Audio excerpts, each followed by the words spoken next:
Cornish mythology. Cornish mythology is the folk tradition and mythology of the Cornish people. It consists partly of folk traditions developed in Cornwall and partly of traditions developed by Britons elsewhere before the end of the first millennium, often shared with those of the Breton and Welsh peoples. Some of this contains remnants of the mythology of pre-Christian Britain. There is much traditional folklore in Cornwall, often tales of giants, mermaids, Bucca, pixies, or the pobel vean little people.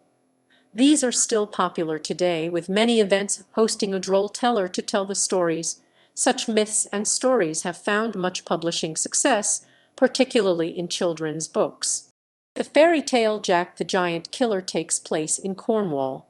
Many early British legends associate King Arthur with Cornwall, putting his birthplace at Tintagel, the court of King Mark of Cornwall, uncle of Tristan and husband of Iseult, the most famous Cornish lovers. Overview. Overview. Enys Tregarthen. Kelly Sloggett of Padstow devoted much of her attention to Cornish folklore and legend. She collected and recorded many stories about the Pisky folk, fairies of Cornish myth and legend. She published most of her works in this category under her better-known pen name of Enys Tregarthen. Books The Doll Who Came Alive 1973, ISBN 0-381-99683-2. Pixie Folklore and Legends reprinted 1995, ISBN 0-517-14903-6. Padstow's Fairy Folk Paperback. North Cornwall Fairies and Legends. London, Wells Gardner, Darton and Company, 1906, via Internet Archive. The House of the Sleeping Winds and Other Stories, 1911. The White Ring, 1949. North Cornwall. Dosmary Pool is identified by some people with the lake in which, according to Arthurian legend, Sir Bedivere threw Excalibur to the Lady of the Lake. 11. Another legend relating to the pool concerns Jan Tregarthen. The beast of Bodmin has been reported many times but never identified with certainty. Doombar. According to legend, the mermaid of Padstow created the Doombar as a dying curse after being shot by a sailor.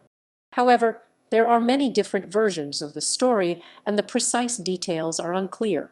Some versions start by stating that she used to guide ships up the estuary, and others that she would visit and spy upon ships in harbor, yet more tell of how she used to sit upon a rock at Hawker's Cove.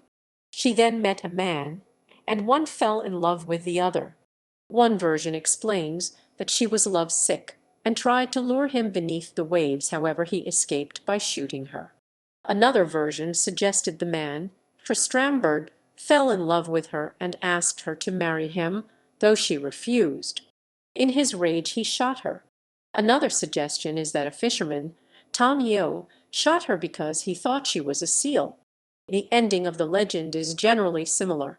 With her dying breath, she leveled a curse at Padstow, or at the harbor itself, stating that the harbor will be desolate or unsafe.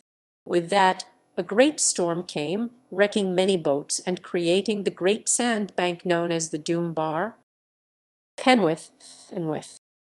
Within the bounds of Gulville parish lies the disused Ding Dong mine, reputedly one of the oldest in Cornwall.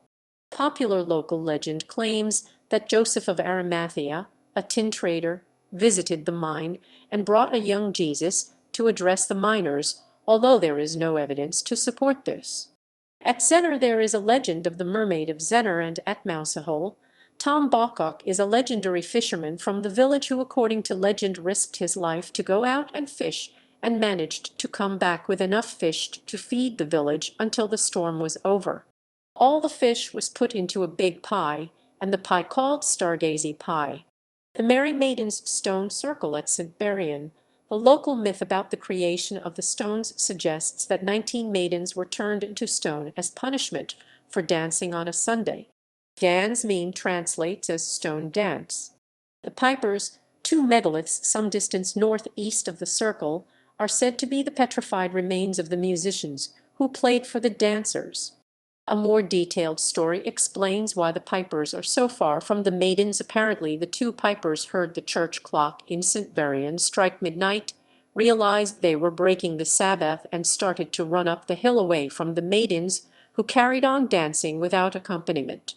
These petrifaction legends are often associated with stone circles, and is reflected in the folk names of some of the nearby sites. For example, the Tregesiel dancing stones, the Nine Maidens of Boskednen, as well as the more distant hurlers and the pipers on Bodmin Moor.